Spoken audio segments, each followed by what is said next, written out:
Welcome to Shakespeare FC, the Sonnets, a 5-minute journey into the iambic opinations on life, love, death, and desire, with a smattering of nature and naughtiness, from the mind of our literary epicure from Warwickshire, or, as you become more familiar, Uncle Will. I'm your host, Qarie Marshall. In his sonnets, Uncle Will wrote from a very personal place about the human condition, all in just 14 lines. But in that meager space, we can find an absolute wealth of human experience that you just might identify with. So, let's you and I go on a little journey. Have you ever felt alone? Maybe even ostracized? A time when you felt inadequate, and that everywhere you looked, Instagram anyone? Everybody else's life seemed just better than yours. Let's be fair, who hasn't? Well, it's safe to say that despite the lack of social media in his time, Uncle Will, on many occasions, felt very much like the rest of us. Though our wardrobes may have changed, we are still at times undeniably subject to the whims of our emotions. Today we find Uncle Will in a melancholy mood.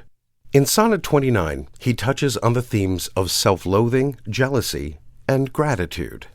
At the outset, we come upon our mopey Stratfordian in a bit of a state, and if I'm being fair, feeling rather sorry for himself. He feels that luck and good fortune have abandoned him, and no one seems to give him any comfort. So he sits alone, feeling like an outcast, whining up to an indifferent or unhearing heaven about his lot in life. When in disgrace with fortune and men's eyes, I all alone beweep my outcast state, and trouble deaf heaven with my bootless cries, and look upon myself, and curse my fate. In the second quatrain, Uncle Will seems to be personally channeling his inner Othello when he begins comparing himself to others. Green-eyed monster, anyone?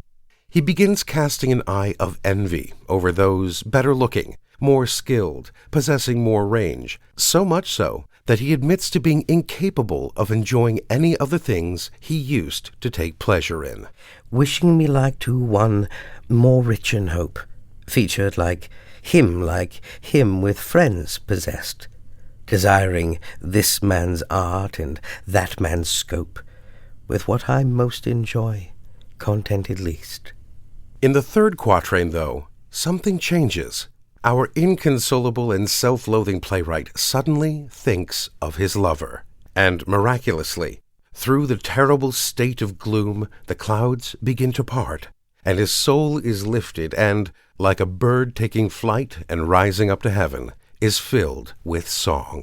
Yet in these thoughts, myself almost despising, haply I think on thee, and then my state, like to the lark at break of day arising, from sullen earth sings hymns at heaven's gate.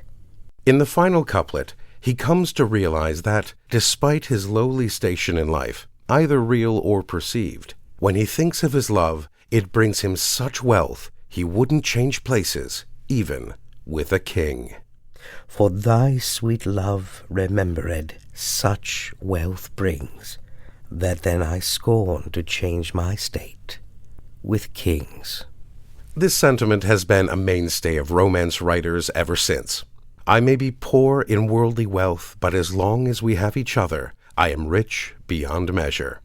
I found this theme exemplified in grade school when we read O. Henry's The Gift of the Magi.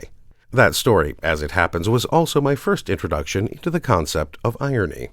Love over wealth, a nice thought, and one that can get you through some very difficult times, I can attest.